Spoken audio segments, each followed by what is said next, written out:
ನಮಸ್ಕಾರ ಸ್ನೇಹಿತರೆ, ನಮ್ಮೂರು ನಮ್ಮ ಜನ ಚಾನಲ್ಗೆ ಸ್ವಾಗತ.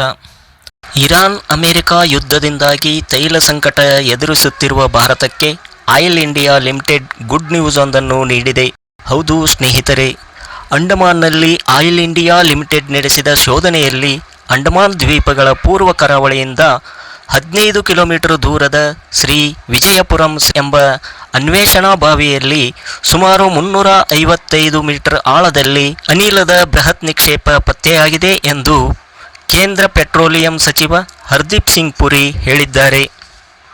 1900 ಮೀಟರ್ಗೂ ಹೆಚ್ಚು ಆಳದಲ್ಲಿ ಬಾವಿಯನ್ನು ಕೊರೆದು ಅನಿಲ ನಿಕ್ಷೇಪವನ್ನು ಪತ್ತೆ ಹಚ್ಚಲಾಗಿದೆ.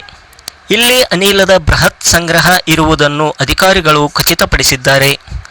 ಅಂಡಮಾನನ ಶ್ರೀ ವಿಜಯಪುರಂ ಬಾವಿಯಲ್ಲಿ ಉರಿಯುತ್ತಿರುವ ಗ್ಯಾಸ್ನ ಫೋಟೋವೊಂದನ್ನು ಸಚಿವ ಹರ್ದೀಪ್ ಸಿಂಗ್ ಪುರಿ ಅವರು ಎಕ್ಸ್ನಲ್ಲಿ ಪೋಸ್ಟ್ ಕೂಡ ಮಾಡಿದ್ದಾರೆ. ನಮ್ಮ ದೇಶದಲ್ಲಿ ಬಳಸುವ 80%ಕ್ಕೂ ಹೆಚ್ಚು ಪ್ರಮಾಣದ ತೈಲ ಹಾಗೂ ಅನಿಲವನ್ನು ನಾವು ಬೇರೆ ದೇಶಗಳಿಂದ ತರಿಸಿಕೊಳ್ಳುತ್ತಿದ್ದೇವೆ. ನಮ್ಮ ವಿದೇಶಿ ವಿನಿಮಯದ ಬಹುತೇಕ ಹಣ ತೈಲ ಆಮದಿಗಾಗಿಯೇ ಖರ್ಚಾಗುತ್ತಿದೆ. ಕೊಲ್ಲಿ ದೇಶದಲ್ಲಿ ಯುದ್ಧದ ಸದ್ದು ಬಂದರೆ ಸಾಕು, ನಮ್ಮ ದೇಶದ ಜನರಿಗೆ ಪೆಟ್ರೋಲ್ ಗ್ಯಾಸ್ ಚಿಂತೆ ಶುರುವಾಗುತ್ತದೆ.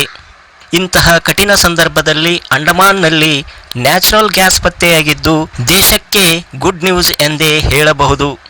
ಈಗಾಗಲೇ ಕೃಷ್ಣಾ ಹಾಗೂ ಗೋದಾವರಿ ತೀರದಲ್ಲಿ ನ್ಯಾಚುರಲ್ ಗ್ಯಾಸ್ ಪತ್ತೆಯಾಗಿದ್ದು ಈಗ ಅಂಡಮಾನ್ನಲ್ಲಿ ನ್ಯಾಚುರಲ್ ಗ್ಯಾಸ್ನ ಬೃಹತ್ ನಿಕ್ಷೇಪ ಪತ್ತೆಯಾಗಿದೆ. 2025ರ ಸ್ವಾತಂತ್ರ್ಯ ದಿನಾಚರಣೆ ಸಂದರ್ಭದಲ್ಲಿ ಪ್ರಧಾನಿ ನರೇಂದ್ರ ಮೋದಿ ಅವರು ರಾಷ್ಟ್ರೀಯ ಆಳ ಸಮುದ್ರ ಅನ್ವೇಷಣಾ ಮಿಷನ್ ಅಡಿಯಲ್ಲಿ ಸಮುದ್ರ ಮಂಥನ ಎಂಬ ಯೋಜನೆಯನ್ನು ಘೋಷಣೆ ಮಾಡಿದ್ದರು. ಪ್ರಧಾನಿ ನರೇಂದ್ರ ಮೋದಿ ಅವರ ಸಮುದ್ರ ಮಂಥನ ಯೋಜನೆಗೆ ಈಗ ದೊಡ್ಡ ಯಶಸ್ಸು ದೊರಕಿದಂತಾಗಿದೆ.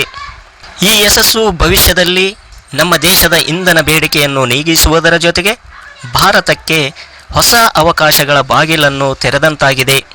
ಯುದ್ಧದಿಂದಾಗಿ ತೈಲ ಬಿಕ್ಕಟ್ಟು ಎದುರಿಸುತ್ತಿರುವ ಭಾರತಕ್ಕೆ ಅಂಡಮಾನ್ನಲ್ಲಿ ದೊರೆತ ತೈಲ ನಿಕ್ಷೇಪ ದೇಶದ ಭವಿಷ್ಯತ್ತಿಗೆ ಉತ್ತಮ ಸಂಕೇತವಾಗಿದೆ ಎಂದೇ ಹೇಳಬಹುದು.